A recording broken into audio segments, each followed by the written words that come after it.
Hey, this is Trey from the Conversation Havers podcast, and this episode is brought to you by Revital U. They're a coffee company that helps you suppress your appetite, give you a clear, focused state of mind, and lots of energy.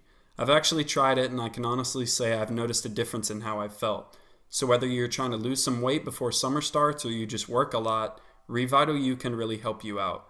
If you want to request a free sample, you can hit up zacharyfeeney.revitalU.com, and that's Feeney.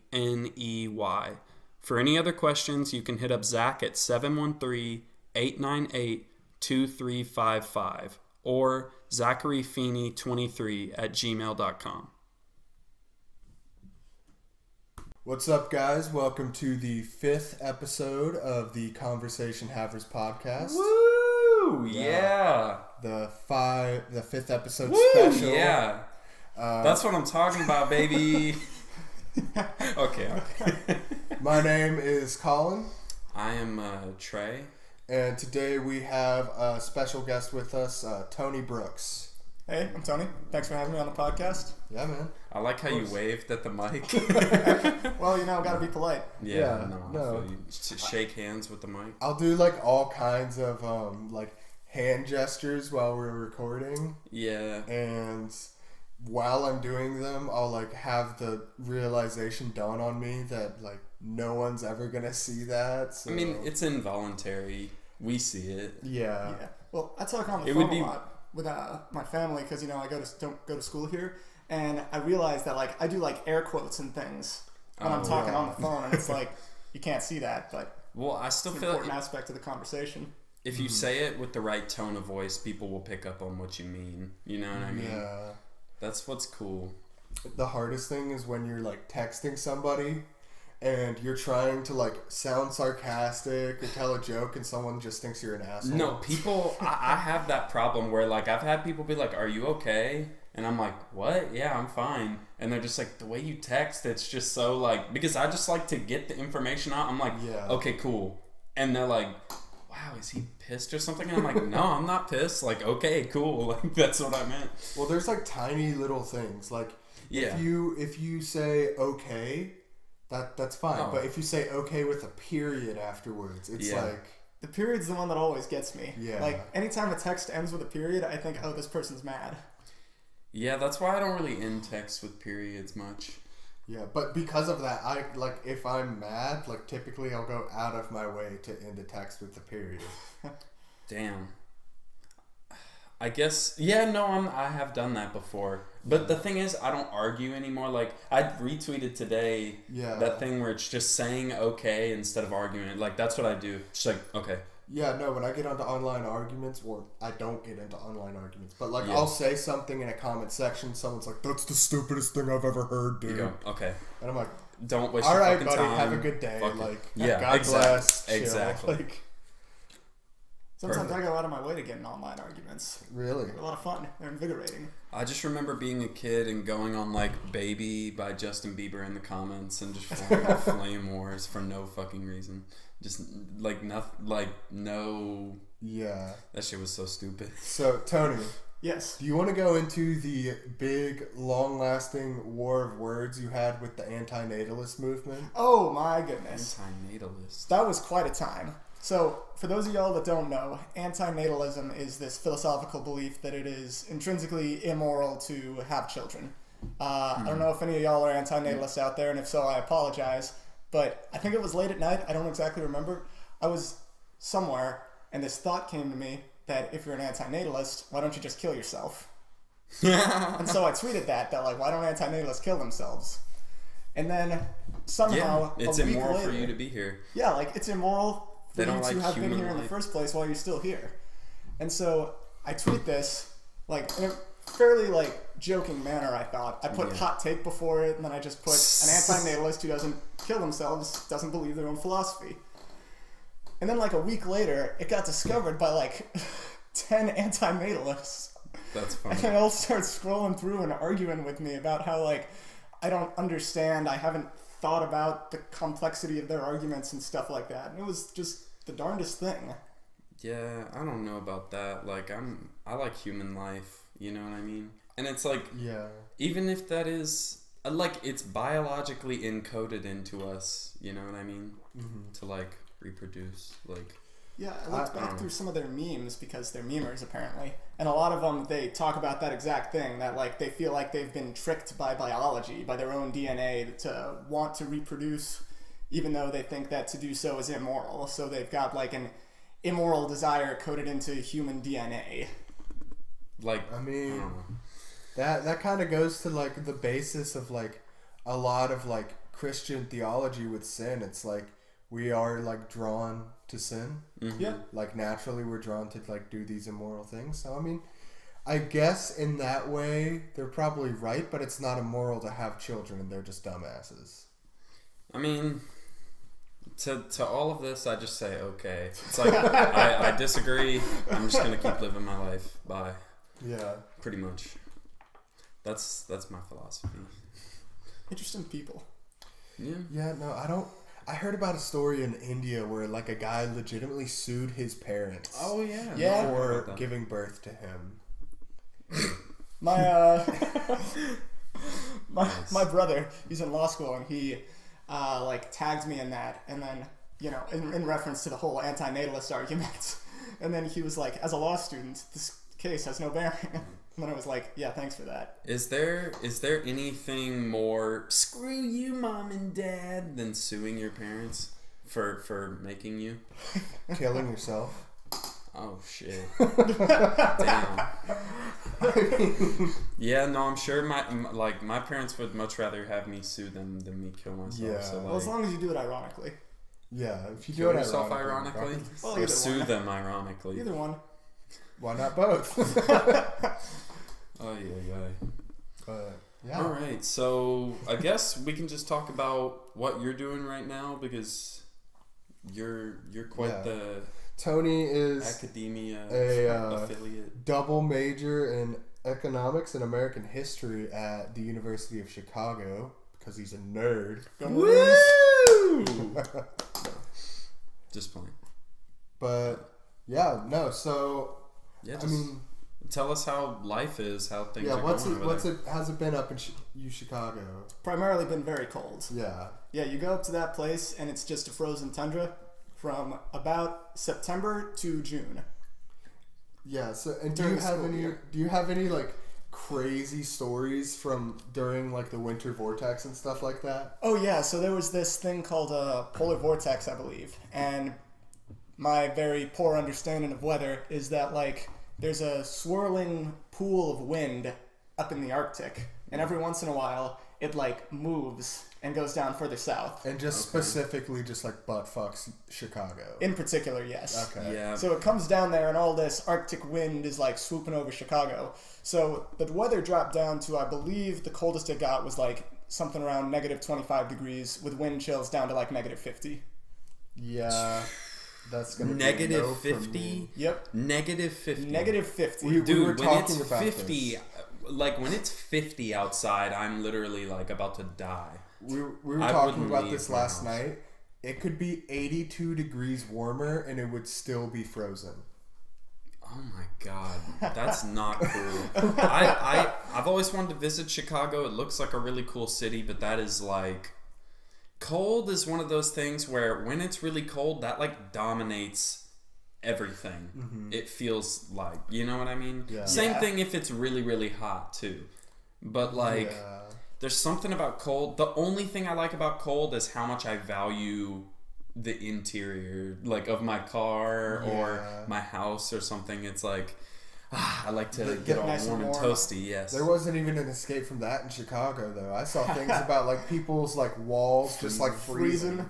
Like, What in the Pipes hell? froze. oh gosh. Windows froze. I saw one where like the frost was spreading out of someone's door's peephole. Is this like just weeks upon weeks or It was only that cold for, I want to say, 3 days. okay? Then it went back to the normal baseline, like Zero. alternating between 0 and 15 degrees for a few weeks. But I'm guessing that's just become manageable for you. Yeah, like, you sort of get used to it. Yeah. You find ways to deal with it. Put on a bunch of layers. Keep your hands in your pockets at all times. There's actually or buy gloves. yeah, or buy gloves. I keep my gloved hands in my pockets. Damn. You know, Okay. gotta layer up. There's actually there are a lot of things we try and do at the dorm that I'm in. We at U Chicago, they're kind of like Hogwarts, where they divide up into houses. Mm-hmm. And so my house, it's called UN House, and it's the best house on campus. Damn. Of course. But we play intramural sports between the other houses. And there's a sport that we have called broomball that we play in winter, which is just ice hockey, except you don't wear skates, you just wear shoes. Interesting. And so it's, I'm guessing, do you do it in the street or on ice? We do it on ice. We have an ice rink on campus that we go to. How stable can you be on this ice? Are you not just very slipping? stable? No. Yeah, you're slipping and falling all the time. And so we're just, running around on the ice with these like hockey stick type things, and we're just hitting this ball all around. It's like a tiny little soccer ball. Damn. And it's, 5 degrees out. Do you think, like, even at its baseline, whenever it's 5 degrees outside or whatever, do you think because there's a lot of times where like it's cold, but like if you're jogging, you can like handle it, but it's like, it can get like that? Oh, definitely. Okay. When we were playing broomball, it was, I want to say during one of the games, it was about 10 to 15 degrees. Yeah. And actually with broomball, like the colder it is, the better it is for you as the player, because the ice is more solid and you're less likely to slip. Okay. When it's warmer, the ice gets more slippery and more compressed. But me and one of the other dudes that were playing, we after the halftime, there are 2 20-minute halves, we all just took off our jackets and we were just playing in t-shirts and pants. Damn. That does sound kind of fun though. Yeah, that's I don't know. I remember one time I was skiing in Utah up in the mountains, and you only ski on mountains. I'm a dipshit, but I need to go cross country skiing. Okay, well that's for people that hate themselves. But no, so I was skiing in Utah, and I just got really hot. Like it was like 20 degrees, maybe a little less. I was just hot, so I just like stripped down to like my Under Armour like short sleeve compression shirt, and I just skied like that for an entire day. That's a good way to flex on people too. Yeah, like flex on the people that can't handle the cold. That's hilarious. I'm great. Gotta take off my parka. I definitely want to go skiing, and I want to get a super big furry puffer coat. I think that'd be fun. Skiing is hard, man. Like the first time when I was little, I was like, oh yeah, I'm just gonna like go just straight down this double black diamond, just like balls to the walls, and then like I learned you can't do that because you will crash and it will hurt. Damn. But snow's soft though. Yeah, snow is soft, but on a lot of those, trees aren't soft, and neither is ice, which a lot of times when it's really cold and you're skiing, it'll ice over instead of there being like a powder layer of snow, because so many people are going over it and like compressing it, solidifying it. It's just ice. Yeah, is that only in certain areas? It's not on everything, but it's in a lot of things. Damn. When it was so cold in Chicago, there was probably about 6 inches of snow on the ground when it got so cold. And by the end of like the 3 days of it being, negative 20 degrees, it was like walking on concrete, walking on that snow. Yeah. It got so hard. That is definitely what she said. But, yeah. So what all do you do? Like, what are you majoring in? Majoring in economics and history, so I'm a double major. It's a good time. The history major is super easy. You just pick 12 history classes, and you need to pick a field of concentration. So my field of concentration is American history. Yeah. Okay. What do you think is like the most like wild thing that you've learned? And sorry, we have a dog in here right now. I was about to say it's crawling on a couch behind us. So if you hear pitter patter, she's really sweet. Her name is Harley. No, she's chilling. Anyways. Yeah. So, what's like the craziest thing or like the weirdest thing that you've learned since you've started that you didn't know before, or maybe knew about before but didn't know like as much? Okay, this was something I learned just a couple of weeks ago. It's probably not the craziest thing, but it's the thing that I thought was incredibly funny. Okay. In the American South, in the Jim Crow era, they started making all these laws governing what was white and what was not white because, they wanted to segregate places. Yeah. Mm-hmm. And so they realized that they ran into a problem. A lot of the really old and famous families in Virginia, they always claimed that they were descended from like Pocahontas and the Indians and everything because they wanted to have like a really long claim to Virginia. They wanted to be like, we're so tied to the land of Virginia that our heritage goes back thousands of years. Okay. So they all, oftentimes without evidence, claim that they were descendants from those early tribes in Virginia. And so then when they were defining what constituted the white race, they said, I think it was if you had more than 1/8 of any other race, you weren't white, unless it was 1/8 or less of Native American blood. Okay. Because if they defined it too strictly, they would define themselves to not be white. But I'm guessing they were just wrong about everything. Yeah, probably. I mean, no, they definitely were, but like, I'm trying to think, like, the whole Pocahontas Native American. Yeah, like, they're definitely from Europe or some shit. Yeah, definitely. Like, yeah. It was mostly just, like, part of to, like, strengthen their claim to the land. Damn. And so they said they were descended from Pocahontas. And so they had to make this Pocahontas exception, I think is what it's called in, like, historical slang, where, like, if you're 1/8 or less Native American, you still count as white. What a bunch of scumbags. Yeah. That's funny. Okay. No, I just love how unknowledgeable people were, like, back in the day. It's really funny. Everyone was just, like, really fucking stupid. Yeah, like, second grade reading level. It's like, you know how to read? Lucky. He said, I chop trees down. That's I know how to do that. That's very much, but it's honest work. Yeah. That's the language I speak, is my axe against the wood of an oak tree. That's all you need.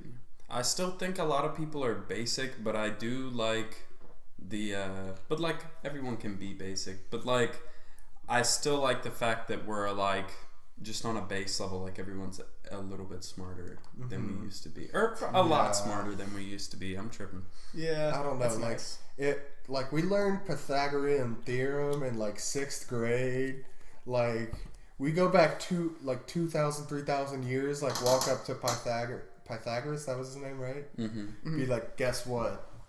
Just give that theorem to him. Figured your shit out. Actually, like Pythagoras. This is a real funny story about him. The famous theorem, it was actually like very bad for Pythagoras because he had this theory that he thought numbers were like holy, basically. It was like a cult around numbers. Okay. And he thought that any number could be represented either as an integer, so a number like 1, 2, 3, or 4, or as a fraction, so a ratio of integers. Okay. So like 2/3 and stuff like that.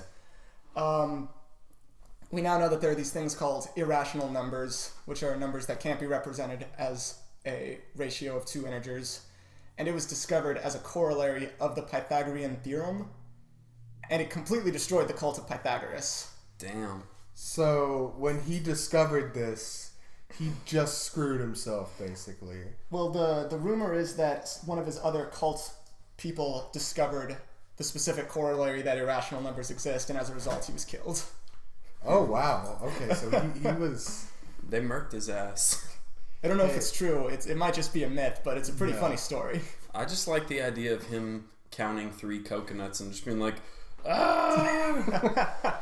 It's like, oh my gosh, this is amazing. It's like numbers are something we made up, you know what I mean? Well, actually, that's like a debate within like a lot of like scientific mathematic communities as to whether or not mathematics. Yeah. It's as to whether or not math is a fundamental like part of the universe, or whether it's a tool that we like invented to like measure the universe. The math exists just from it existing, but like we just identified it, and you know, like that's what humans have been doing. We've just been like identifying everything and just naming and like trying to find out as much knowledge. So like I feel like numbers, the concept was made by us, but like there are numbers of things, you know what I mean? Yeah, I like to think of it as like but then again, there's probably a smart motherfucker that could explain why I'm very, very wrong, so whatever.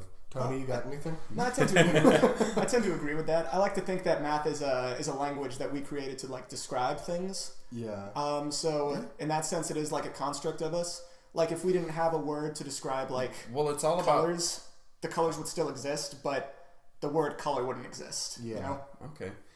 Yeah, no. Well, I think it's all about information. Yeah. Like we needed to tell people that we need 300 things on this ship. but it's like we needed something to it's all about information transfer. Yeah. You know what I mean? Mm-hmm. That's my theory. A lot of that initial informational transferal was actually keeping track of beer production in ancient Mesopotamia. That's actually Beer production. That sounds about right. I was thinking like barrels on a ship. They were like, damn, we got some workers on the ship, and like we need to make sure they can keep count of everything. Yeah. But they didn't care about the actual count until it came to beer. They were like, now we need to keep track of this shit. Because people were making money off of it, they realized that humans like to get fucked up, and they were just like, we need to capitalize on this, and like that's like business. Like they really started doing that. Started to count how much they were making, and then they started to count how much they should tax. Oh, Those are some of the first reasons for counting. He said, "Wait, so I'm gonna be." So taxes came first. Yeah. Oh no. Of course. But that's pretty wild. No, I love like the whole like concept of ancient civilizations. Like, it messes with me. Like the fact that there were people just like fat chilling like 3,000 years ago that were pretty well off if you think about it. And their reality. I've always wondered, like a lot of people, we're so dependent upon technology for so much stuff and like entertainment and stuff. It's like if you only had sticks and stones and I guess metal or I think they found like recently they discovered like the oldest like toy car, which is funny because cars have only existed for 150 years, but they discovered like the oldest toy car in that it's like from ancient Mesopotamia. And it's just like this little like block on wheels. Damn. And I guess I don't know, kids used to play with toy cars like even before they were like cars. Do we have any type of idea on who made the first wheel, or is that just completely... Yeah. I would guess it was the ancient Mesopotamia. Though, were they just like the most advanced people back in the day? They were for a while. They're called the cradle of civilization. Okay. That's where the first cities that we can find are, like the city I love that name. Okay. Places like that. But Nineveh. It has to do with how they basically invented farming, and once you invent farming, you don't have to hunt or gather anymore, so you don't have to worry about how you're going to eat, so you can invest a lot of time into other things. Yeah. You get comfortable. Yeah. You don't have to focus on surviving anymore. It's like, okay, I got a good setup here. We can actually go learn shit now. Try to figure out why the fuck we're here. Like, what the fuck's happening? Yeah. Which we still don't know. Philosophize and whatnot. Yeah. Good stuff. No, that like the first person to realize that we were like that space, like that we're on a planet and stuff like that. That must have just been like they're like, damn, this shit crazy as hell. Well, that's why you have like all of these like crazy ass like ancient gods and stuff like that. Like all these pantheon, I guarantee you, people were going out into the wilderness and like somebody was out there eating some type of mushroom or something. I'm not joking. I'm not like somebody went out there and was just seeing the sun god and the smoke god, and they were just like, holy shit. Yeah, and then they went back and they were like, guys, I fucking saw it. Like the sun. he said, eat this. Let's just.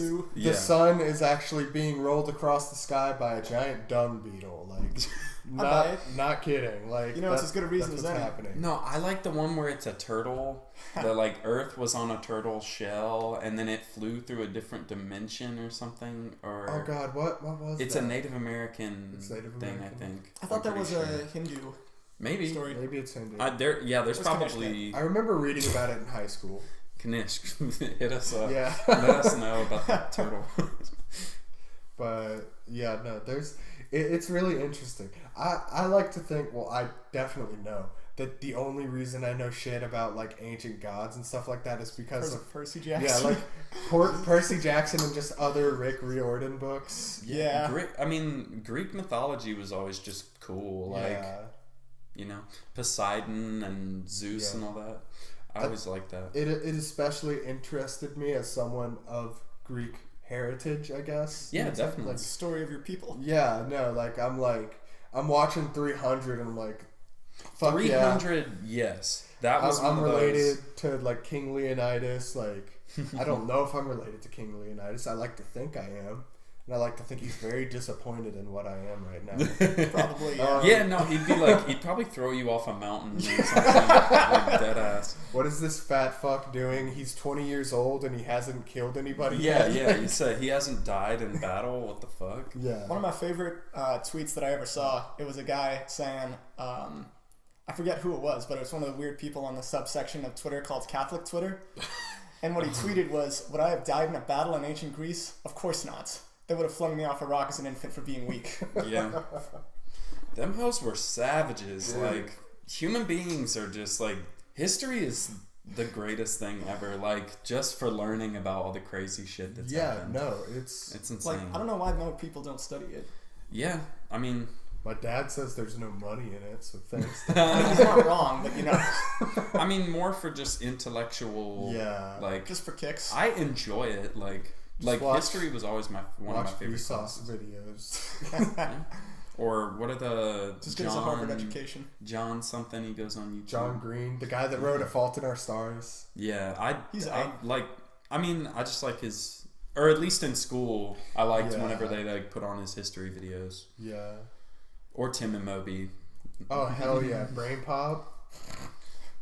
Tim and Moby. I don't know. I didn't. Oh man, that reached deep into my subconscious to pull that out. I hadn't thought of Tim and Moby and Brain Pop in like 10 years, and then God knows why, because the internet is a fucking lawless land. I saw Rule 34. Tim and Moby shot on Twitter. Wait. So who was getting who? Please don't answer that. I'm not gonna answer that. Really? It would have had to be. It would have had to be Moby taking it, correct? Because he just got some robo hole. Anyway. Okay. His oil filter. His oil changing. All right, yeah. Yeah, I saw, and when I saw that, I had I was like, oh yeah, Brain Pop. I'm telling you, the best decision I ever made on Twitter was going through and blocking like 60 words.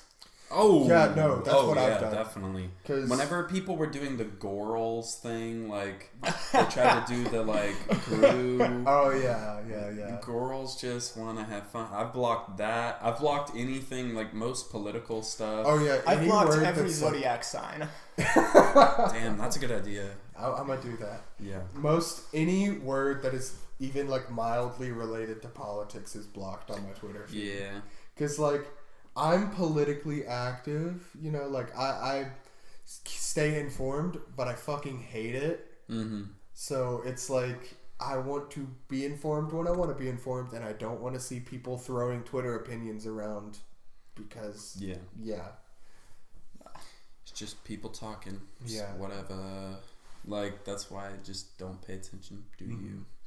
Just folks having conversations within the confines of 280 characters. Yeah, no. Yeah, pretty much. I don't know. I didn't know. Oh, gosh. I didn't know when Twitter had switched to 280 characters.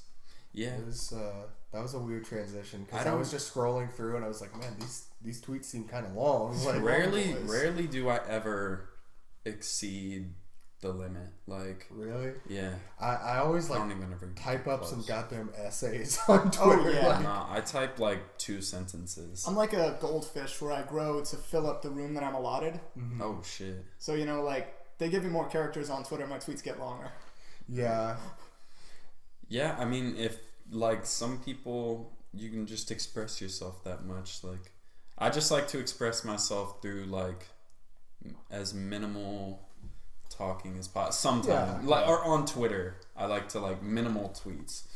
Yeah. I don't know. I always want to do like massive, like opinionated essays where it's like 900 words and I'm just like, well, you see, here's my opinions on this. Well, And then like I get to like halfway through it and it's like character limit. I'm like, damn it. you can just reply to it if you're really dedicated. Yeah, but no one reads the replies. Reply 1 of 96. Yeah, I mean, yeah, I guess so. You just got to decide if you really want to do it for you. You know what I mean? Like, if that's what you really want to do. Because, like, I can definitely see there are people out there that use Twitter just like a blog. And they Yeah. just blog all day, you know? But for I the mean, most they've got to part- write it out somewhere else and then paste it onto Twitter, right? They're not just like writing reply after reply like as they're going, are they? I think I think you can some do people that. do If that. if you just have a solid like stream of consciousness, like you just got the idea and you can. Insanity. Yeah. Yeah, no, that's definitely something I wouldn't do, but like I will say... or haven't really done. Yeah. My favorite Twitter trend recently has definitely been like the whole thing about how Ant-Man is going to crawl up Thanos' ass and expand, and that's how Endgame is going to end. God, I wish that I've would heard be the most amazing thing. I like if they actually did that in a Marvel movie, I would like easily be They the best. won't, No, but- no, hell no, they won't. Now, I've heard some theories that wouldn't actually be possible because Thanos has the Space Stone and he uses it to actually Tighten seal his himself. sphincter. No, seal himself. He used the Power Stone to tighten his sphincter. He uses Oh. the Space Stone, Oh, stone to teleport all of his bowel movements outside of him without having to, So if Ant-Man was to himself. try to crawl up Thanos' ass, he would end up in like another dimension. basically, yeah. Oh. I'm guessing Thanos would have never. And he'd be floating around with all Thanos' shit. Yeah, Oh, okay. Hey, that's one of the some- theories. That some- might be one of the possibilities that Doctor Strange saw. Yeah. He said 14 million. Yeah. He saw a lot of shit. He saw some weird stuff. Literal shit. He saw Yeah. a lot of shit. He said, I mean... Ant-Man, come on. No, once you... I was thinking about it, and so once you have all the stones in the Infinity Gauntlet, he controls everything about reality. Yeah. If that was me, it's like, I want to know what type of reason, like, Captain America is about to, like, stop this man. I mean, it's going to be more than just him, but it's like, he controls reality. Like, he could just have a bubble around him that just incinerates anybody that gets too close. Like, you know what I mean? He can do anything. Okay, so So actually... it's like, he should be just unbeatable. I Like, think it should the be over. Russos have elaborated on it a little bit, It's going to have to do with time. but the Russo brothers have elaborated on a few things to do with like the Infinity Gauntlet, and one is that like they have freely addressed that like it's too unstoppable, you know. Yeah, yeah. But they said they made it to where Thanos has to close his fist. Oh, yeah. So that's why when Oh, Iron yeah. Man sends that thing to keep his hand open, And they're all holding his fingers and shit like that. Okay, that makes sense. if he can close his fist, that's when he uses the powers. He can't use it if his fist is open. Damn. Okay, So- that's a good little loophole. Yeah, but because if that wasn't there, it would just be impossible. Yeah, yeah. Like, it's just that tiny one little thing that helps it out. Also, there's things that like the power or the reality stone might not be as strong as like you might think. Interesting. Because like, It can only do like certain little small things. big things. Because I mean, you saw like when he was in Nowhere, like he changed the entire look of Nowhere. Yeah, yeah. Reality but- can be whatever he wants. Yeah.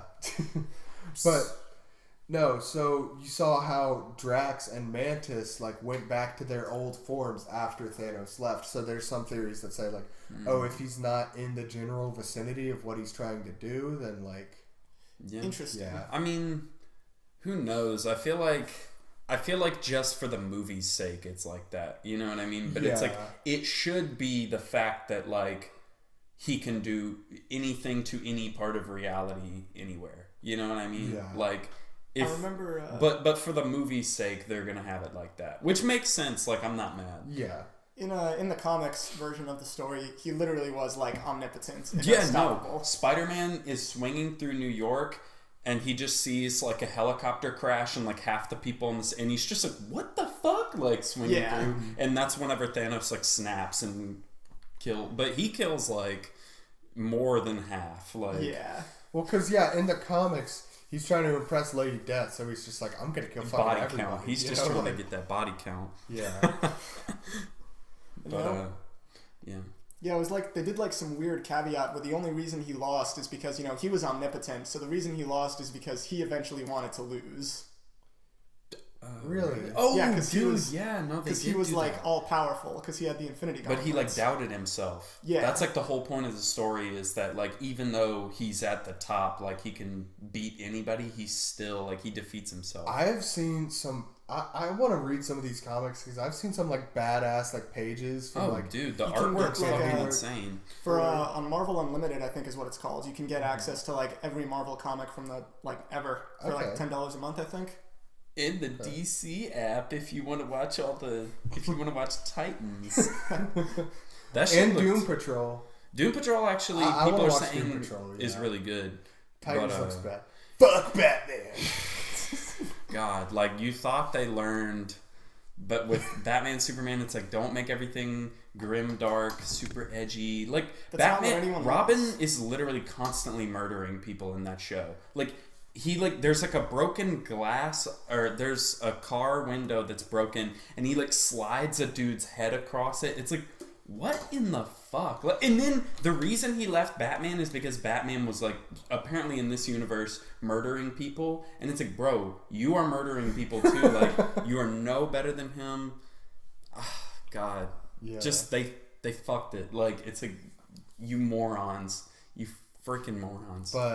But honestly, I don't really care that much. Like I'm not even that big of a Teen Titans fan. Yeah. So I want to read the storyline where it's like Thanos. I've seen stills from it. Thanos and I think it's Adam Warlock. Like go and talk to the one above all. Interesting. Oh yeah. What do y'all think about Adam Warlock? Like if he's gonna show up? Well, They showed his cocoon in like 2 separate movies, and I guess no, I think it was just a reference. Guardians 2. Yeah, I they guess showed it so. in. They showed something else relating to him somewhere. I don't know. James Gunn has always said like, oh yeah, he's going to be like that. He's Guardians 3. Like, Okay. Huh. but also, I mean, they've lied before. But like, if he were to be in Endgame, they would have to like also introduce his character. And Yeah. because like that, it was one small like post credit scene, and all that they didn't even say Adam Warlock. They just said, "Who is this?" and they go, "Adam."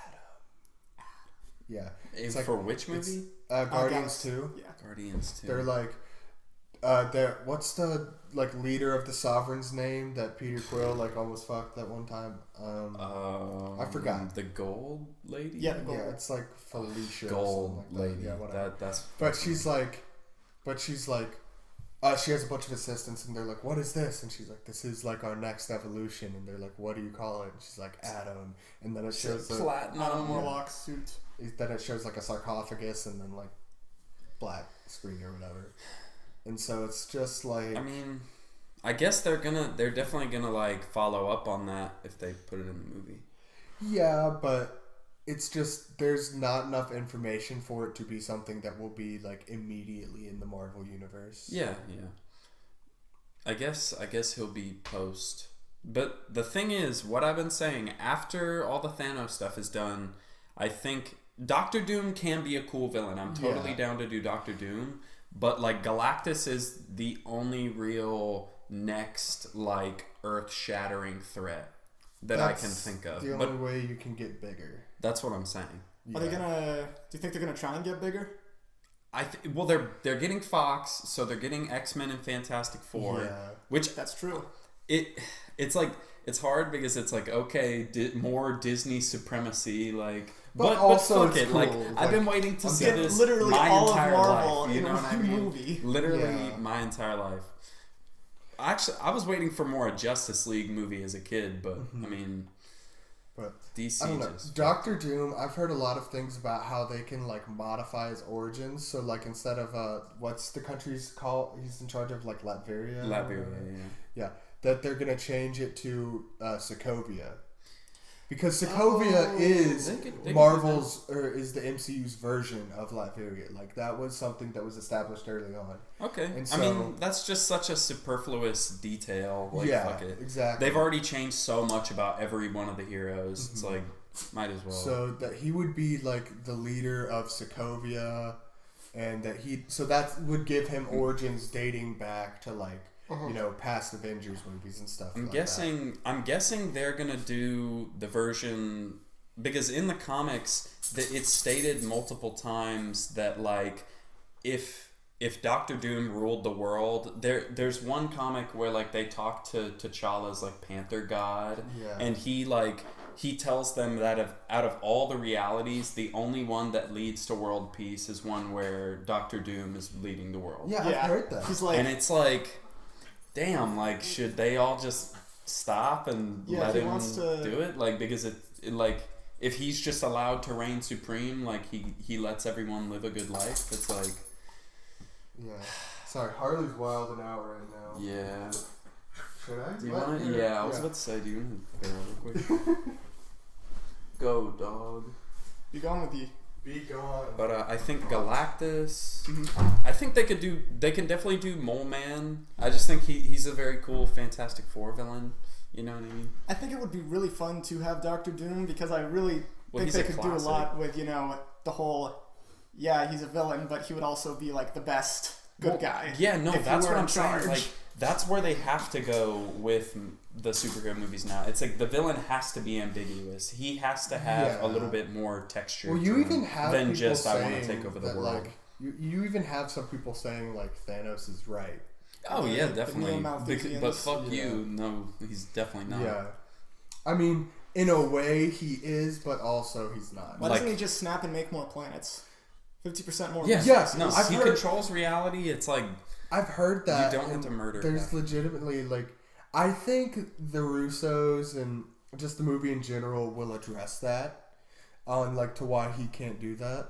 Do you think they're ever gonna add like Deadpool to the main universe? So I actually read something about it because that would kind of break shit. Like apparently they said they're recasting and rebooting all like of Fox's properties except for Deadpool. Yes. Okay. So Deadpool is going to remain the last remnant of the old X-Men universe. Oh, he's gonna make so many jokes about that. I'm not gonna lie. They already killed off Wolverine. Like I'm ready to just let that entire universe go. Like like I have a lot of like childhood memories of watching those movies. Yeah, and whatnot. and you can always go back and rewatch them. Yeah, like and you still have Dark Phoenix and New Mutants haven't come out yet.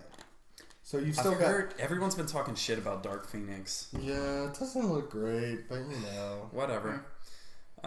They tried to like. Did they give him good costumes this time, or did they give him shit again? Because at the end of the last one, Age of Apocalypse, their costumes like finally they did the X-Men where it's like they all have like their signature colors and honestly crazy I ass don't designs. remember. I think it was better.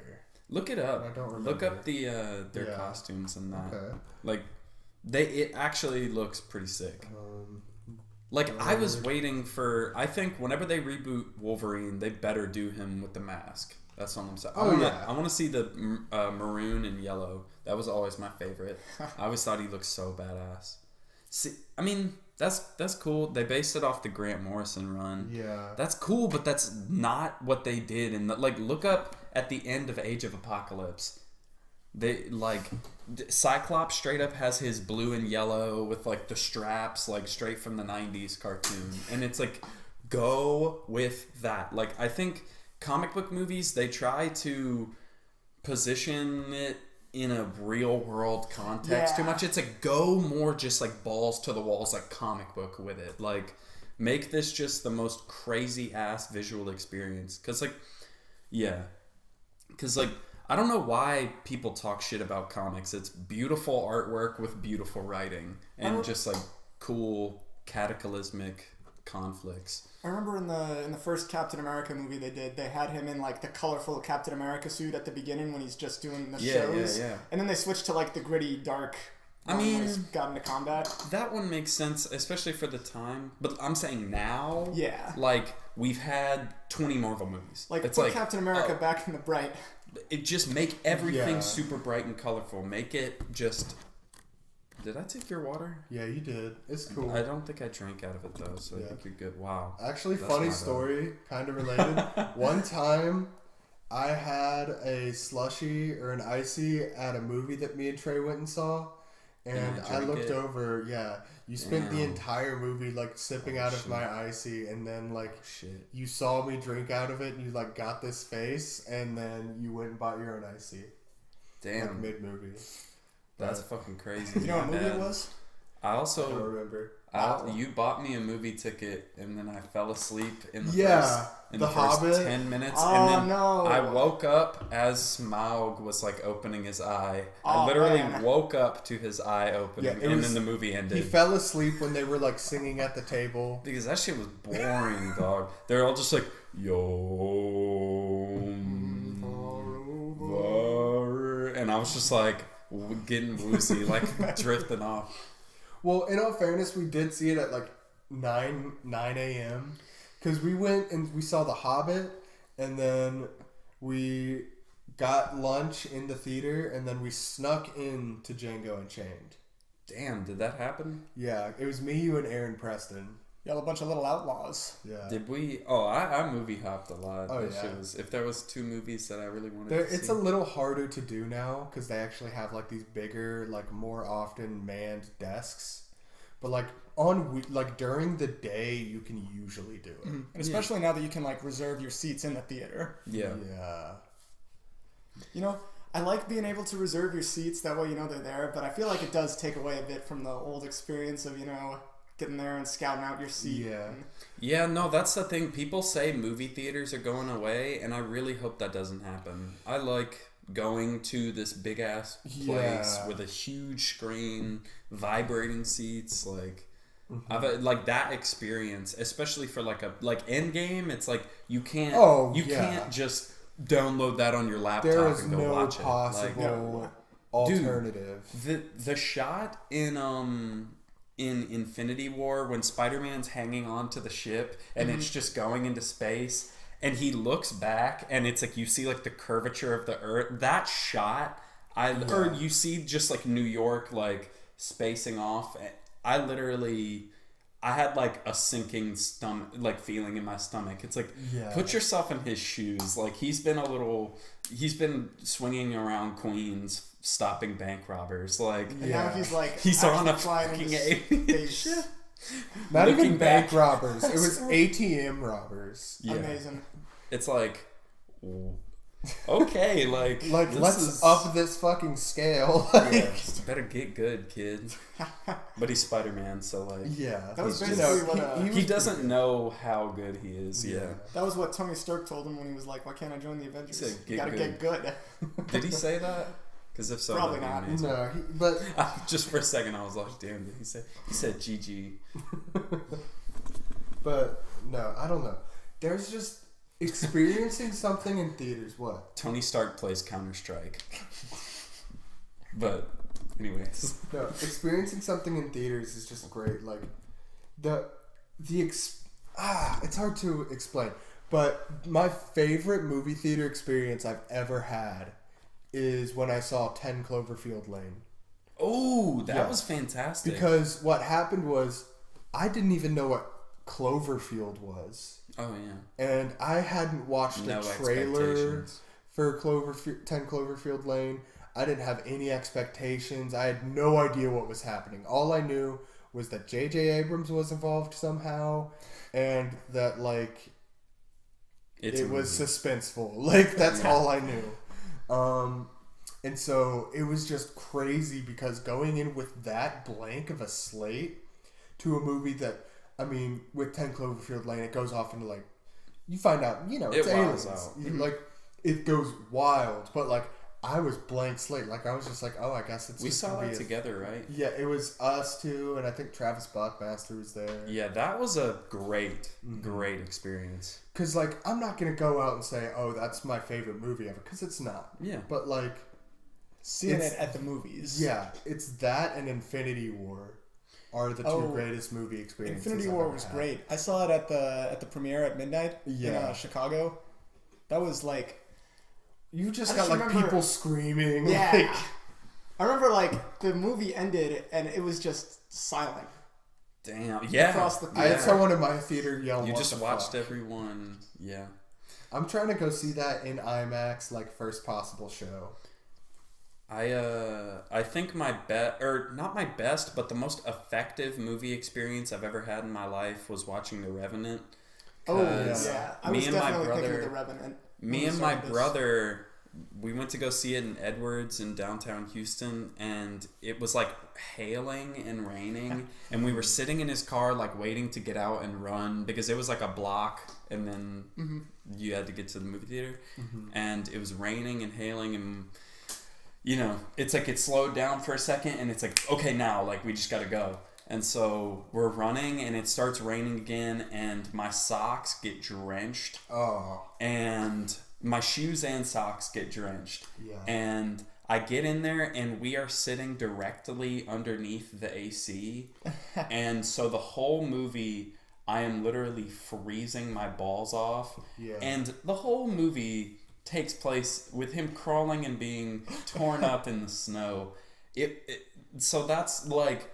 But I felt like since I was watching it, I was like, I have to make it through. Like, if he's going to make it through, I have to sit here in this seat and watch this entire movie with my cold-ass socks. I took the socks off, but it didn't help.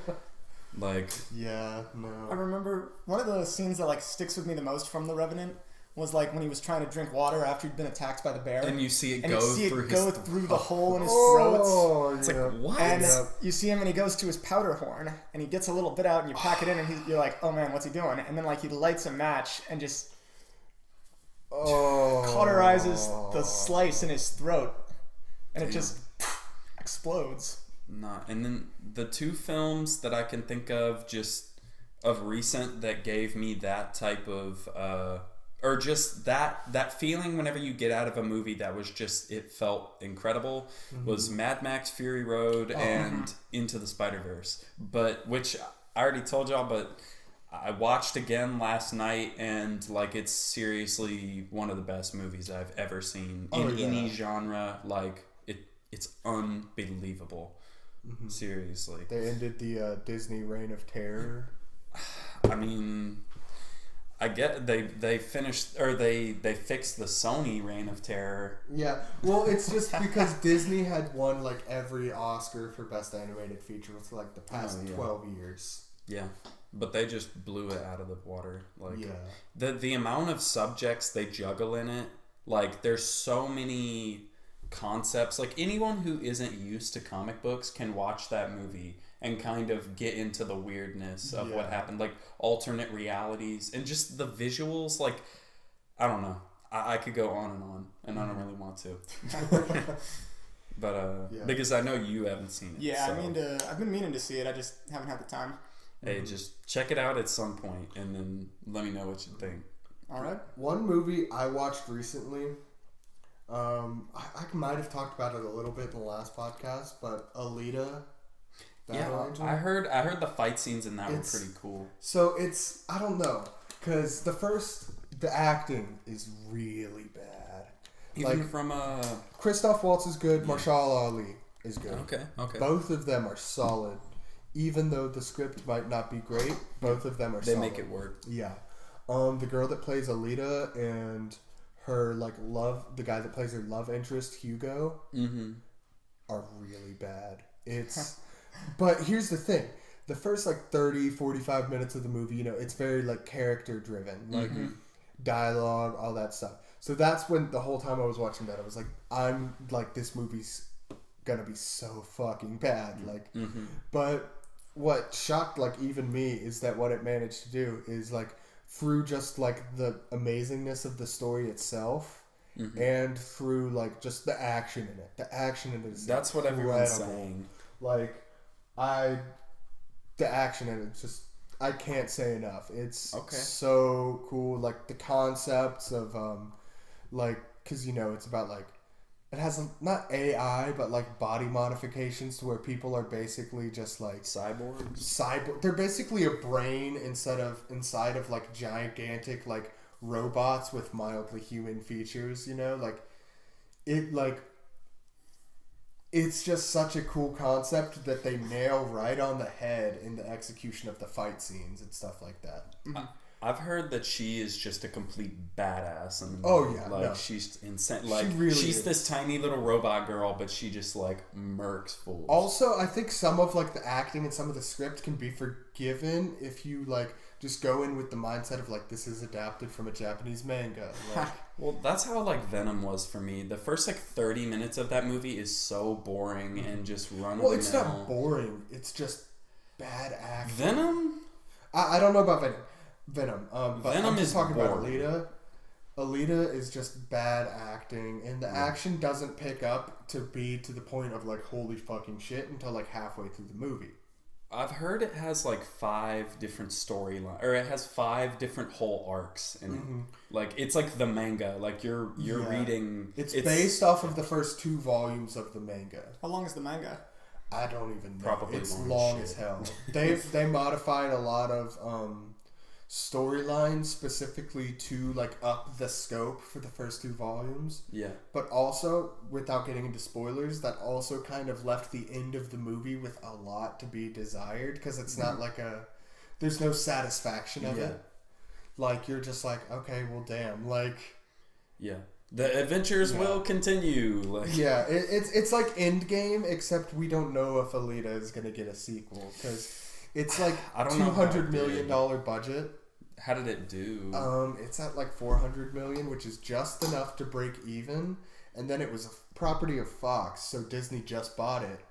And so basically, James Cameron, who produced it, and it's like his like child, basically, is gonna have to like say like, hey, look, we can make more than $400 million on this sequel. Like, he's gonna really have to sell it to Disney, because they broke even, but they didn't make a huge profit. You know? Yeah. So I hope they do, because I think especially like with the way the development's gone, that the second movie can take all the things that were really good about the first movie and make more of that and leave out the things that made like a lot of the acting or a lot of like the development just kind of difficult to watch at times. Yeah. But I left the theater that day like legitimately interested and invested in like the universe and stuff like that. Like, yeah, no, people said the character or like the world building was really good. Yeah, it's amazing. And so I think even if they don't make a sequel, I'll probably end up reading the manga. Okay, interesting. Yeah. Damn. Just because it's that interesting, it's that cool. You know? Yeah, no, I'm down for robot fights. I definitely need to go catch that. I'm down to just watch her like fight robots to the death. Watch it in theaters, support it so they can get a sequel. You know? Yeah, I'll go do that. That's my message for everyone listening. Watch Alita so it gets a sequel, because I'm trying to see some robot fights. Yeah, Damn. I think that's Real Steel with Is it with Hugh Jackman? Yeah. I think that's one of the big things with like the movie industry. Whenever you read negative reviews, is that like people complain that every movie wasn't like what they wanted, but like sometimes you want to see robots fight. Mm-hmm. Yeah, want to see a cool world in which robots fight each other. Yeah. I'm hoping that the new Godzilla movie is like, personally, I enjoyed the 2014 Godzilla. Oh, yeah. I enjoyed, like, a lot of people were talking shit just because the whole movie, you keep getting glimpses of him. Like, Godzilla shows up as a monster and it like, they're about to fight, and then it like cuts. And it's like, so many people were like, oh, like, show us every fight. But the thing is, that happens like 4 times. If you would have seen all 4 of those fights, that by the end you would have just been like so monster fighted out. Like, you would have been like, I have seen this. But it cuts to all of those, so whenever it gets to the final battle and you see the full, He just rips his mouth open. Just wait, have you seen it? I have not. Oh wait, I want to save it. You need to just see it. All right. The final fight scene, the final like attack he does, I literally had my jaw. I was just like, oh my god, like, and that's why I was like, okay, this movie's pretty good. I'm not gonna lie, the human stuff, like, the main characters are so flat. Like, Bryan Cranston he isn't in the movie for very long, and it's like, that's kind of disappointing, but I don't know. I think it's a cool experience. Yeah. And I think you can see that in basically all of Gareth Edwards' movies. Yep. Like, Rogue One is the same way. Like, Yeah.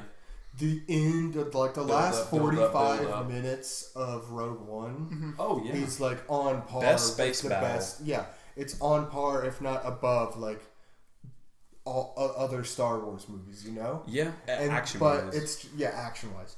But the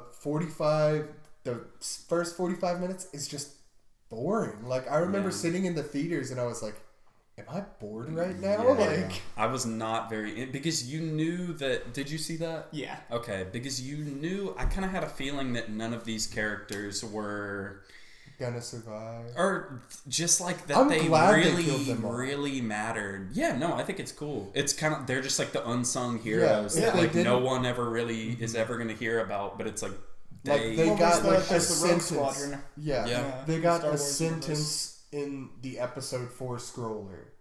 You Oh, know? okay. Like Yeah. that's the entirety of what the movie was based off of, was just like one sentence in the episode 4 opening scroll. Yeah. And Rebel that's forces but, like, that covered the only planets. effect that you really see on the larger Star Wars But like universe. within the context of the universe, like any commoner that's just like on Coruscant living their life, like they will never ever know that. But it's like we as the viewer, like the omniscient like storyteller that at the beginning of every Star Wars, like he lets us know. But like there's like I'm trying to think who would know that they did that. Like I I'm think pretty sure nobody. like I think what it did a lot of good stuff with like misdirection, because you know it sort of played into a lot of the tropes of like, oh, these scrappy underdogs are gonna go through and do all this and come out, emerge on the other side victorious and all that stuff. Yeah. And then at the very end you're like, oh wait. No, they didn't make it. Yeah. I'm happy they did that. I was very happy. Oh, I thought it was great. I thought it was a great decision. Mm-hmm. Apparently Disney almost didn't let them. They Wow. had a Gareth Edwards had a backup script where they basically would have just been like frozen into their ship, like to be able to be revived later or something along those Oh, that would have been so lame. But I think another thing is Ben Mendelsohn is a hell of a villain. Like between that and Rogue One. Wait, isn't he a good guy in Rogue One? No, he's Ben Orson. Mendelsohn. Am I thinking of the guy who played the bad guy in Doctor Strange? Who is that? Mads Mikkelsen. Mads Mikkelsen. Yeah. That okay. He's like her Similar dad. names. Yeah. Ben Mendelsohn though, he plays Orson Krennic, and the director. Okay. Don't choke on your aspirations, director. Oh, I thought that line was Oh my hilarious. God. It was Whenever- funny, but I at the love same that. time, I was like, was that a fucking pun? dude, Like, there was a guy. I saw Rogue One, and there was a guy next to me, and whenever Darth Vader came on screen, he literally went, "Oh my god!" like that loud, and like the whole time he was like squealing. Like he said that line, he's like, "Oh my god, bro!" And I'm just like, bro, shut the fuck up. Like, listen, and he's way older than me. It's like, listen, like when I was a kid, seeing something like that was cool. Like you are a fucking grown ass man. Like I enjoy this too. Like I enjoy fantasy. I enjoy create, superhero movies and shit. But it's like, get a grip, man. Yeah. Get a fucking grip. But- But that scene with Darth Vader at the very end of the movie, though. oh my god. oh, that Have you was seen incredible. Have you seen it set to "Don't Stop Me Now" by Queen? I've Yeah. not. Oh wait, no, I think It's I like- have. It's pretty cool. Stop me now. Cause And I'm having a Yeah. good time. Yeah.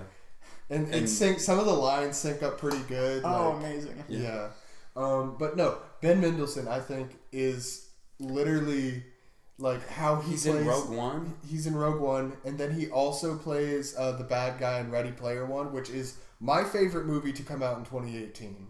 Was Really? Ready Player One. Like even over Infinity Did you War. see Spider-Verse?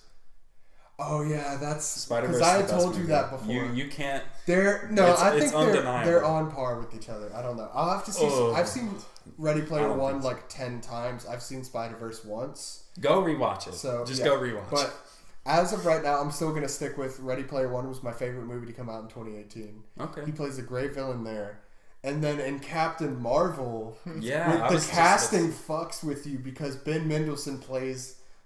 Oh yeah. That's- Spoiler alert! If you haven't seen Captain Oh Marvel. yeah, I've seen Captain Marvel. Yeah, Yeah, we've we're all seen gonna Captain talk Marvel, but, about this movie.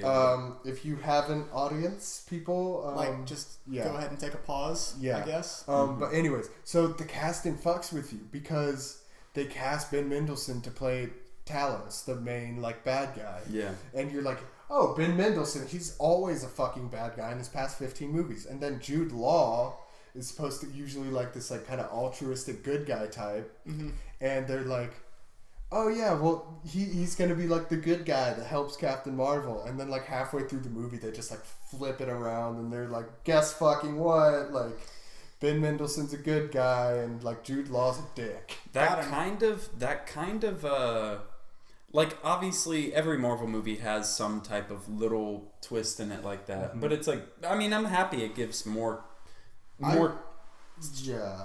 shit to the movie, but I just felt, I don't know, I was kind of disappointed that they did that with the Skrulls. Yeah, because I felt like they could have done like Secret Invasion. I thought Captain Marvel was going to be Thanos, a Secret Invasion story. I thought after Thanos they were going to go like because there was a theory, and I mean it still might happen, that one of the Avengers, like one of the Avengers gets shot, and it's like they just die, and then you see them turn into it, and everyone's like, what the fuck, like. Yeah. And then it's like, then the next Avengers are just, the next like era of Marvel movies is just like deception. Like nobody knows. Yeah. Who, like. It's still possible. Yeah. Yeah. Because they made it kind of clear that like, that wasn't all the Skrulls. It was they though? Because it kind of, they just like, the Skrulls are bad. Like they didn't really go very specific. They made it clear that like, the Skrulls are like the good guys that are like losing, but also like, you know, there could very easily be like a cell of Skrulls that are like angry and pissed off about like they the definitely fact that the Kree are just like dicks and no one's really helping them because everyone thinks the Kree's the good guy. Or they're just evil. Like I want to see just some evil aliens, like Invasion of the Body Snatchers, Marvel style. But I mean, yeah. I think Samuel L. Jackson was easily my favorite part of this movie. Oh yeah, but that's just him being Sam Jackson. Like the de-aging that they did on. That's some of the best I've ever seen. Yeah. The Coulson was not nearly as good. Coulson was a little bit in like the uncanny valley, I would say. At times, like there were even times where I was like, that just looks like Coulson, you know, like I don't know why people like him as much as they do. There's so many people that like swear that he's like one of the best Marvel characters, and it's like he is a he's a dude in a suit. That's all he is. And like he's one of the first like shield things you see. Like if whenever you go back and watch all the Marvel movies, it's like I think his first appearance is in the first Iron Man? No, second Iron Man. Yeah, second. Yeah.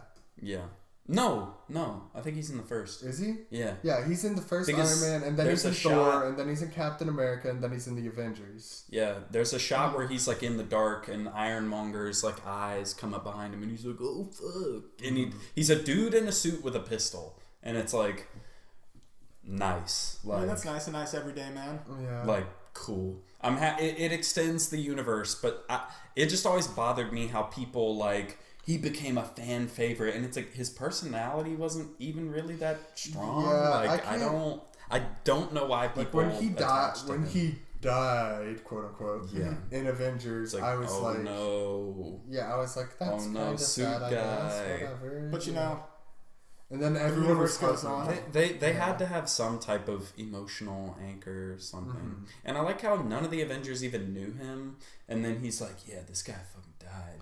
Well, and then like Sam Jackson made him feel bad because he brought out the bloody cards and stuff like that. Yeah. And then like the other fucking Robin from How I Met Your Mother. Was like. She's better than him. Yeah, she's better than Coulson. Those were in his locker, and who's like Nick Fury was like, I had to give them like motivation somehow, and I was like, did you just like rub his favorite trading cards in his own blood, like just dip it in the wound, and then just throw it in front of Captain America for guilt factor, like, and then presumably fix him, like, and then presumably they just brought him back to life. And they're like, by the way, we ruined like your most prized possession, like, it's like, but it got him back. Sort of. I don't know. Motivation, man. It's more important. I do think it's really interesting seeing like. Can we talk Fury come up with like the Avengers initiative? Like, the way that they got the Avengers name is kind of lame, but I thought that was kind of lame. I missed that. Everyone was talking about it, and I was like, if you look at the picture of Carol Danvers that he like has on his files or whatever, it says you look at like her call sign name, and it's Carol Avenger Danvers. Her middle name is Avenger? No, like it's her like a nickname. nickname in air quotes. Oh. And so he's like originally it was called like the Protectors Initiative, and then like he looked at that and he was like the Avengers. Yeah, Initiative. Avengers is a cooler name. I totally missed that. Yeah. I was not paying attention. But Okay, I just wanted to say one thing that really bothered me about this movie. I accept that Nick Fury, like, you know, because whenever you meet him, he's just kind of like SHIELD agent, and he like, she's there, she crashes through the window, and he's investigating, and it's like, okay, this is weird. Mm-hmm.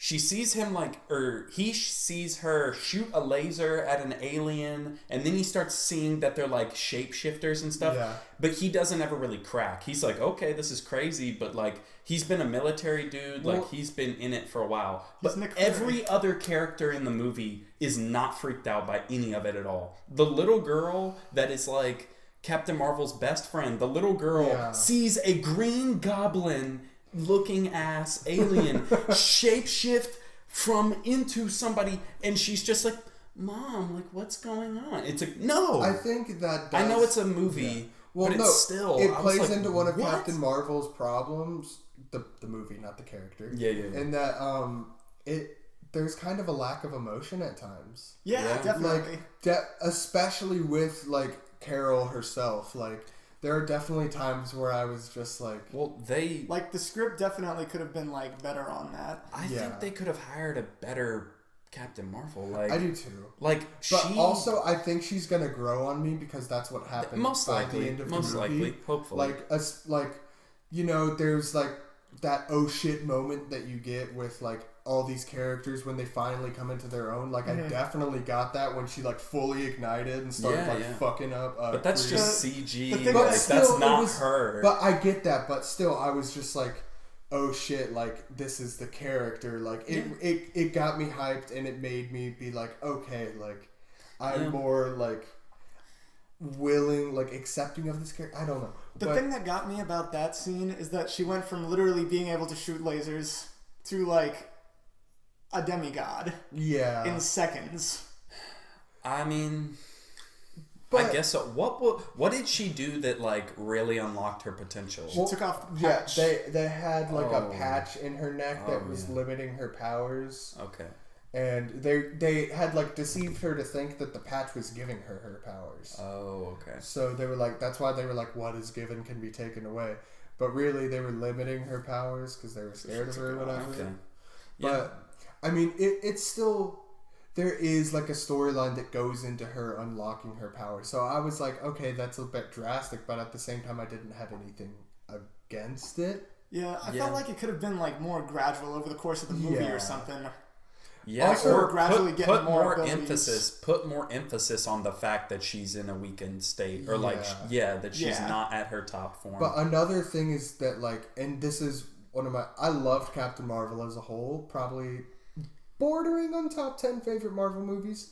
I don't know if it's in or out, but I think that there should have been like another doubtful moment like after she comes into her own, really, because you know, like once she gets her powers, like you're just everything's fucked. All right, cool. Like there's no not emotion, there's no doubt to it, like there's no character development in that moment. Like there should have been one more moment where like she was down, and now with her new powers she had to like come back and fuck shit up from like the brink, you know? Yeah, definitely. I gotta say though, like one of my favorite scenes that they did have was when like Jude Law is trying to convince her to like not use her powers and just fight, and then she just Indiana Jones him. I thought that was so funny. Yeah, no, I'm happy they didn't have a whole nother confrontation. Yeah. Like that was a good way to do that. Yeah, they were just like, prove it to me that you can beat me without your powers, and she's like, I don't have to prove shit to you, and just like beat the shit out of her, or like just. I think, I don't know, I felt like, and I've heard a lot of people bring this up, but like in the movie, I feel like they didn't have a solid character like for her. Like it's like some scenes she's like she's got some snarky comments, and then other ones she's like military cold ice. But it's like I think, but within that, I think it's because those are her two personalities from like her Kree personality that she's been trained to have. I guess you're and right. her like human personality that she had in the Air Force. those like intermingling, and I think the reason as the movie goes on she gets more open is because she's coming back into her human aspect. Okay. Yeah, she's conflicted throughout the whole movie. Yeah. Yeah. What I like, I'm not even gonna lie, I do like her setup. Like I've heard a lot of people bring this up too, but like she gives him the pager and says, "Call me if it's important." And it's like, we have gone through an alien invasion, robots taking over the planet. How many like, terrible, crazy things have happened that he could have called Captain Marvel, but he was like, let's hold off until people start disintegrating, and he goes, okay, call her now. It's like, yeah, that's a good point. You think above New York, like portal of aliens coming down? I've heard some different like I watched this one video. It's this goofy dude. I forgot his name. But like he was explaining why it didn't happen, and he said there's like 3 criteria as to like what would cause him to do that. Yeah. And it's, does he think the event? It's Nick Fury. Like, does Nick Fury think the Avengers can handle it? Does Nick Fury believe his own life is in danger? And does Nick Fury believe like the entirety of like the people of Earth, or like a lot of people are in danger? Damn. And so, like, and people are disintegrating. Yeah. So I think, well, the big one is Nick Fury in danger, because like in Avengers, Nick Fury wasn't really in danger. Like, he could have done it at a later time. Yeah, he was just off in a shield. He was in the helicarrier just watching. And then the other one, they brought up the Winter Soldier, where they were going to kill like 4 million people. Yeah. Again, that's not exactly that's an world Avengers. ending. It's only 4 million people. Yeah. That's definitely an Avengers level. It's not world ending, and he's not in personal danger himself. If shit gets even worse, he can still press the button. And then Age of Ultron was like, Nick Fury was safe, and he still trusted the Avengers, So even had Ultron, started to like actually fuck shit up, then he could have pressed the button, but he never had to. And with people disintegrating, he might have thought the Avengers were disintegrating too. Yeah. So with people disintegrating, he would have said, shit, I might disintegrate, then no one can press the button. Yeah. The Avengers might be disintegrating. Like, now it's time to press the button. Okay, that actually does make a lot of sense. Yeah. So, yeah.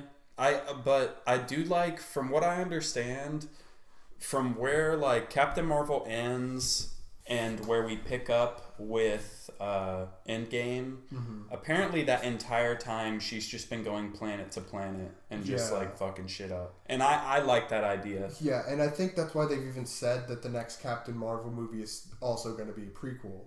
Yeah. Okay. So just have one of her adventures that's happened in between. So it would be like, that's cool. Maybe that one, since that one was in the 90s, this one would be in like the 2000s. Yeah. I mean, would it even matter if she's in space? Maybe she comes back to Earth. I liked it being in the 90s, but I feel like they hammered it in too much. They did too much to make it like a joke that like, oh, this is the 90s. All the music and the... I liked the music. I liked the soundtrack. One of the songs really didn't work. Like, one of the song cues, there's a moment where I think she's in the infinite thing talking to the ultimate intelligence or whatever. Supreme intelligence. And there's some type of... Like, there's some music cue. I'm not going to be able to name it off the top of my head, but it was just kind of like... I don't know. It's not like Guardians 2 whenever The Chain by Fleetwood Mac starts playing. That right there was a great music cue. The best music cue in all of Marvel is in Infinity War when they cue to the Guardians of the Galaxy in space, and they have the rubber... What was it? Like the Rubber Man playing? The Rubber Man? Rubber Band Man, whatever it's called. Oh, gosh. That song. They're just like...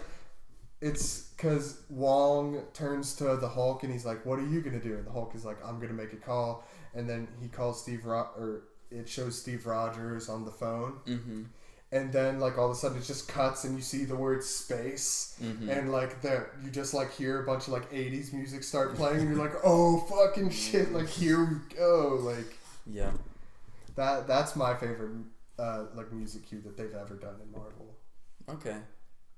Yeah, I remember rewatching the original whenever you first get introduced to Star-Lord, just him in that cave, that is a great sequence for the beginning of that movie. Like, that's one of my favorite opening parts. I saw that movie 3 times in 3 days in a row, like one after the other, whenever that movie dropped. That movie... That just gets you in the mood. You're like, fuck yes. Like, I'm about to just watch the hell out of this movie. I feel like that movie, like, uses its music, like, much better than, like, probably a lot of other Marvel movies. I think, like, probably better than most Marvel movies. I'd say so. I saw that movie, like, that and Star Wars Episode 7. I think I saw them each 5 times in theater. Shit. Damn. Yeah. It's a lot of times. Yeah, I'm not gonna lie, I've never done that with any other movie. I may have seen a movie like twice in theaters. I saw Fury Road twice. But Fury Road I waited a little bit. And then I saw it at the 50 Cent Theater. Yeah. But like Guardians is one of the only movies that I actually watched multiple days in 1 week. Guardians is still like... I wouldn't say it's my favorite Marvel movie anymore. It used to be. Yeah. It's but like top 3 to 5. I'd say it's like top 3. But then again, it's like once I've seen them a couple times and I know the storyline so well, it's like I can't even really watch it anymore. Yeah. You know? And I think we had talked about it a little bit. Like I can't really rank things 1 through 20 or whatever, but I can do it in like tiers. Yeah. So it makes it easier. It's definitely on tier 1 of Marvel movies. Like, I guarantee you, I could not go back and fully watch all of the, like, Phase 1 movies. Just because it's like, I know everything that's going to happen. Yeah. Like, and shit isn't as intergalactic crazy. Yeah. It's like I I'd watch haven't seen Infinity War. the Incredible Hulk.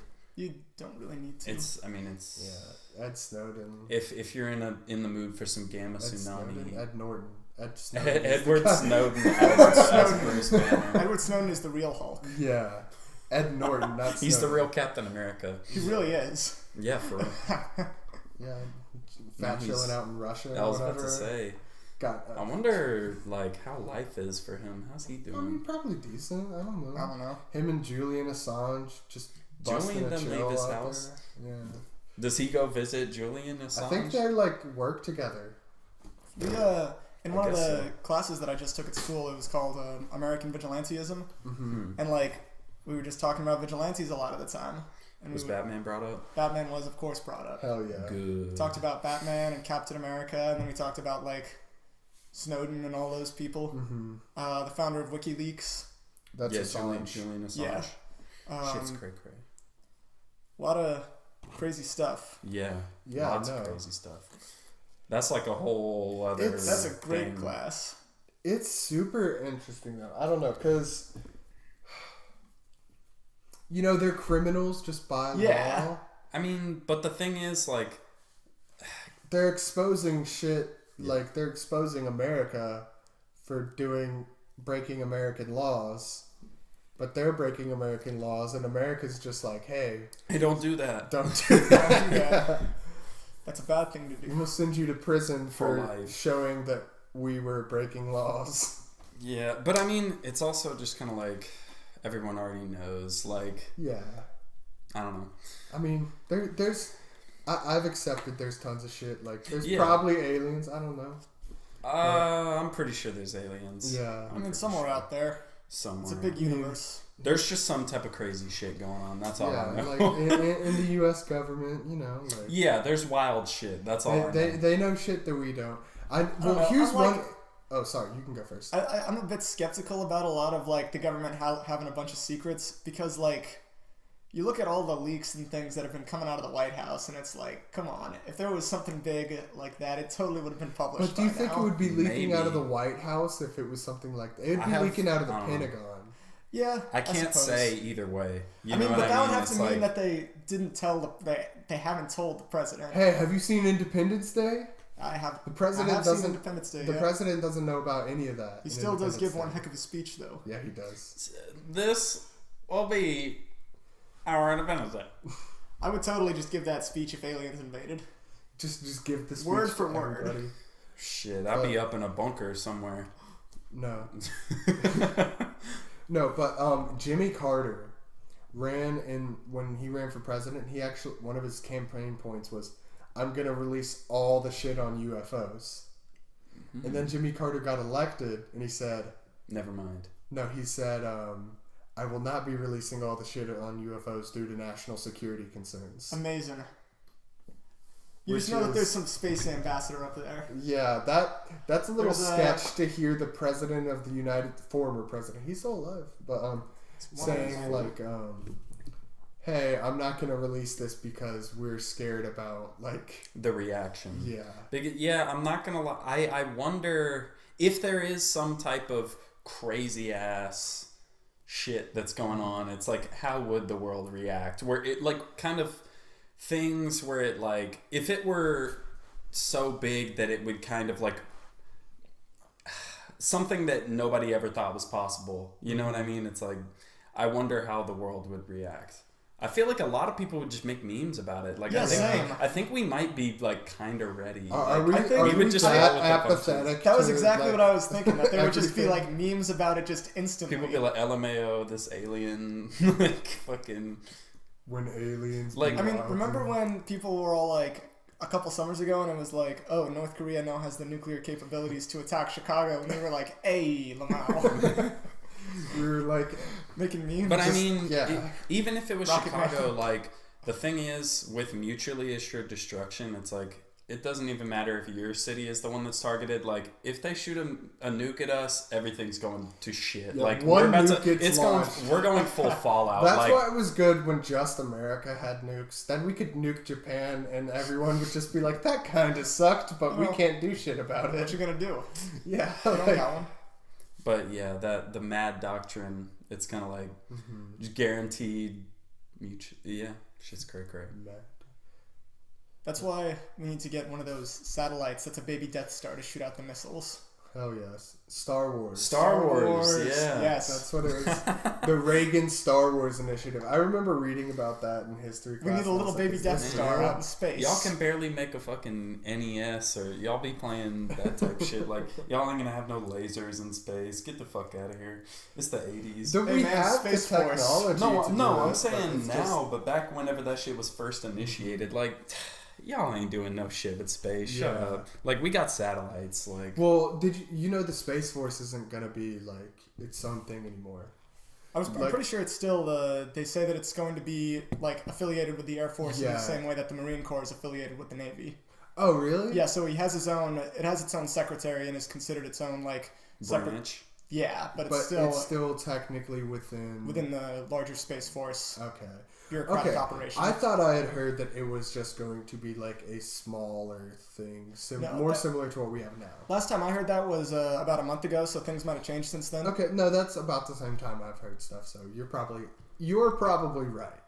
Yeah. Anyway, I would totally join the Space Force. I wouldn't. Yeah, join the Space Force now. By the time it's really up and running, we'll be like admirals. Yeah, admiral space of your own admirals. Spaceship, you know, like commanding fleets of space marines. What I want to know your honest reaction.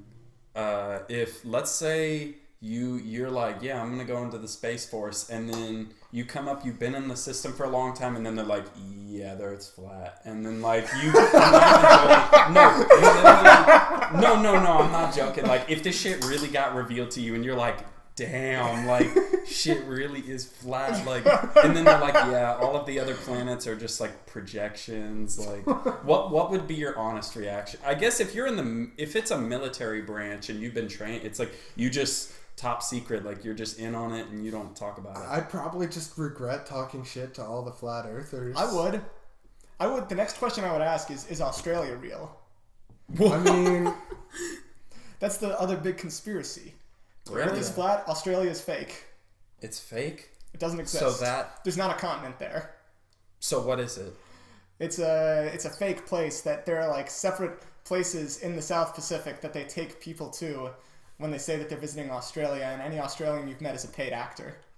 I have step cousins that lived in Australia for like 5-6 years. Your step cousins are paid actors. I'm sorry to tell you, Collin. See, that stuff, like, there has to be a little bit of common sense with, like, some people get so into conspiracy theories to where it's like logic kind of fit. It's like, dude, millions of people are paid actors, like. I mean, I'll take it. I've heard one that says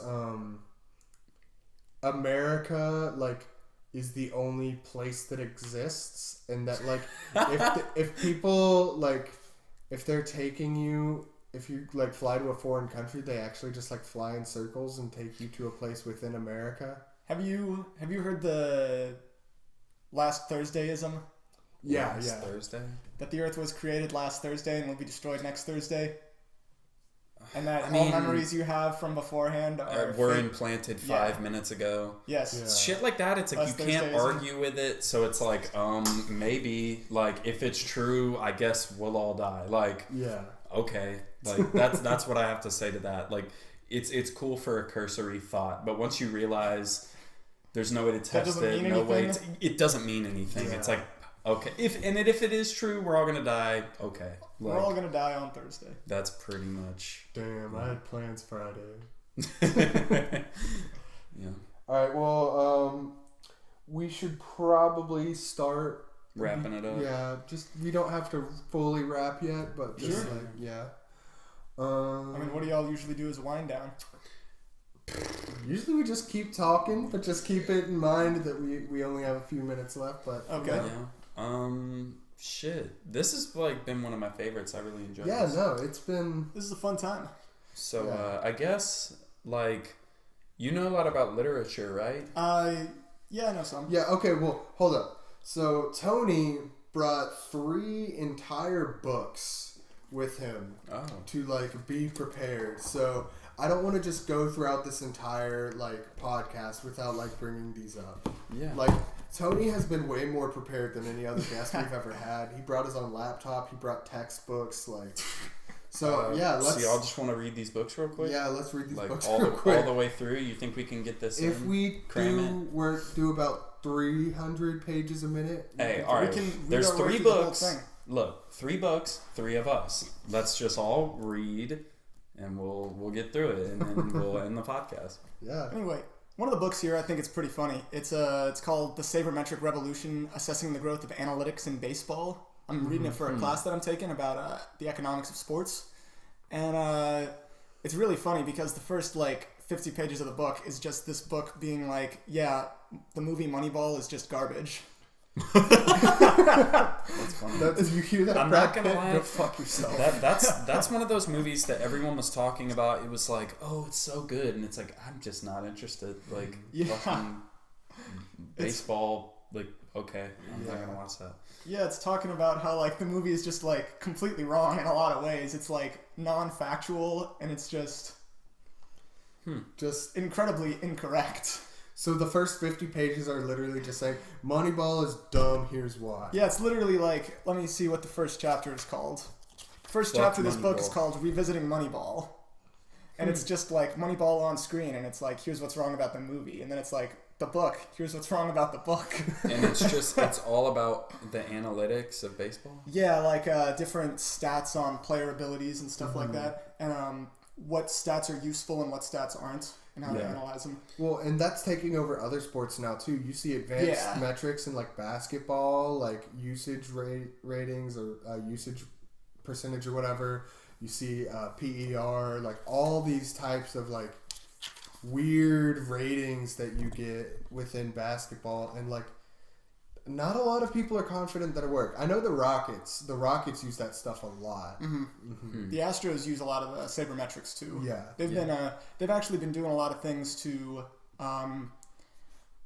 better blend the use of sabermetric analytics and traditional scouting reports in a lot of ways. Mm-hmm. It's real interesting. Well, I know a lot of people blame the Astros for the reason that MLB free agency is shit now. Yeah. Because the Astros won a championship without really trading or signing free agents for major pieces. I mean, outside of Justin Verlander, who was a last second trade. They were just coming up through the system. They came up through the farm system over the course of a decade. Yeah. And so now everyone's we've been doing it wrong. And now all the players are why aren't we doing good in free agency? And it's because no one fucking wants you. Yeah. I mean, it took the 2 big free agents this year, Harper and Machado. It took them 4 or 5 months into free agency to like even rumors to come out. But then they did get pretty big. Yeah, the combined $630 million. And then you put Trout in there, who just each of them signed, guaranteed for what, like 10 plus at years? least 10 years, 10 to 12, 10 to 13 years. You put Trout in there between 3 players, you have $1,062 million between 3 players. Insanity. Over the course of 13 years. Yeah, that's like, I don't know. That is, I mean, I'm happy they're getting paid well, but that's also just fucking mind-blowing. Like, That is a ridiculous amount of money. Yeah. like that's, Oh, man. you can feed generations of your family. Like, Yeah. No one's ever working again. yeah. I'm one of those people where if I was ever making that much money, I would have 90% of that sidetracked, like just fast-tracked to go to like some type of thing that's like helping someone. Yeah. I don't need I mean, that much that's money. That's just how I am so now. Like, I'm working and I don't need the money. Like, I'm just like, fuck, I have all this money. Like, last night I Just was save just it. like- Just keep saving. yeah, I've given money to charities. I gave our waitress a $50 tip last night, Yeah. which I kind of regret because I like money, but also like Hey, she needed no. It it. was something good. It's Yeah. already done, and you really help It's someone in the out. past. Yeah, Yeah. but yeah, all right. You just, you read about, like, just on the same topic, people with just obscene amounts of money. And I was just reading about the guy who founded Budweiser in, like, the 1880s and how he was so rich, he built a private train track from Budweiser headquarters in St. Louis to, like, his beach home in Los Angeles. Just for shits and giggles, I was like about to say that's To just go straight from St. shit. Louis to his beach home in Los Angeles without having to stop.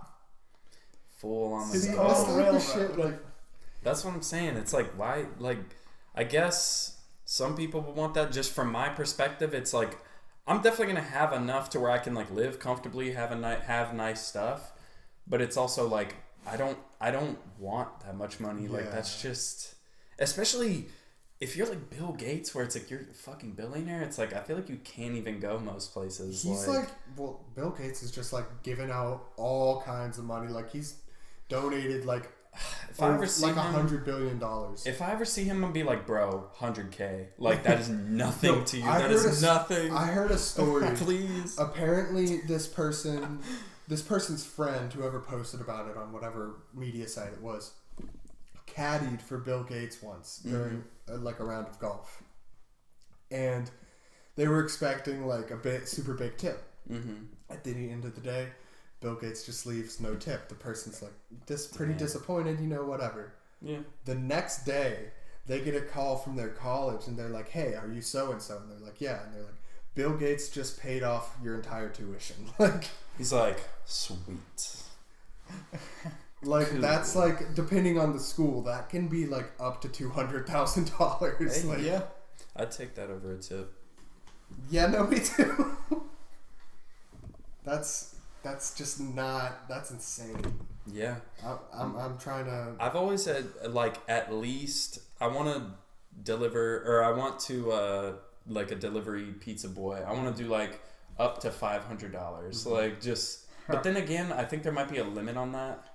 There could be if it's cash. I don't. Yeah, no, hand him 500s and just have him, $100 bills. just have him be like, are you fucking kidding me? And I'm like, yes, son, like, just That's wow out. That's kind of what I was like last night. That's kind of what I was going for, but also it was like $50. No, That's hey, not as that like, made her night. Yeah, that made her probably. night, I guarantee. But like, also I like covered it up and like made sure to leave before she saw it because I was like, I don't like. You like, feel like it's gonna be awkward. Yeah, I Yeah, don't like definitely would've because been. like I didn't want her to think that I was like flirting with her, and I was like, hey, Yeah. if I give you this $50, You just felt like being nice. yeah, I turned to Kanishk and I was like, hey man, like. Should I give a hella tip? And he was like, yeah, do it. And I was like, all right. See, me, I thought you meant like $10 when you said that. Yeah. I've been working jobs with tips for so long that it's like, it's just a required thing. Like, I always go a little bit above. You know what I mean? Because I know the struggle. Okay. But All right, Tony, what's your other books? Okay. Well, this one is a book on economics called The Theory of the Consumption Function. All okay. right. It's about, a large part of it is about the way people well, when we say consumption, what we mean is like basically buying things. Mm-hmm. So the theory is like the way people sort of smooth consumption over time, which is like, say right now, like if you're going to college, you're spending a bunch of money that you don't really have. Yeah. You're taking out loans and everything like that. So a big part of the theory is about just like the way that you spend money as if the future expected income that you have is a given. Mm-hmm. Mm-hmm. And that's just... Instead of just a variable that could go either way. Yeah, you spend assuming that you're going to get this future income. Yeah. And that's Okay. a pretty interesting thing. This one is an interesting book about psychology. Thinking Okay. Fast and Slow. I'm only like 50 or 60 pages into it. One of the things that got me in this book that sort of messed with my head, it was talking about parole trials in Israel for convicts. And it said that the judges who see these trials, they only have like a few minutes to see your trial and decide whether or not you get parole. Mm-hmm. And they graphed their decisions over the course of a day. And they found that there were like 80% of ones they saw at the beginning of the day, they granted parole. And then it started to decline until it got to like 0% right before their lunch break. Yeah. And then they went on lunch. So just the longer they're working, they're just... Yeah, and then they come back from lunch break and it shoots back up to like 80% and tapers back off to 0 before their next break. Oh Oh my... no. And that just messed with my head. Yeah. So it's basically just The whole law system is like... if you got to make sure you're right after. his Yeah, you lunch got to break. make sure you're after the lunch break.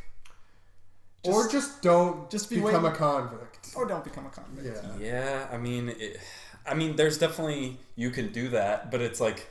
If life fucked you, like, if things just Yeah. Yeah. went wrong, like... Just make sure you're. But you're still straight. a fundamentally like good person. It's like, damn. Yeah. Hasn't had lunch yet, you know? Got Hasn't to had stay lunch in Gotta prison. get Yeah. some food in his belly. We got another 2 years. God, that's ridiculous. And that's a consistent thing. Among... Yeah, it's a consistent thing.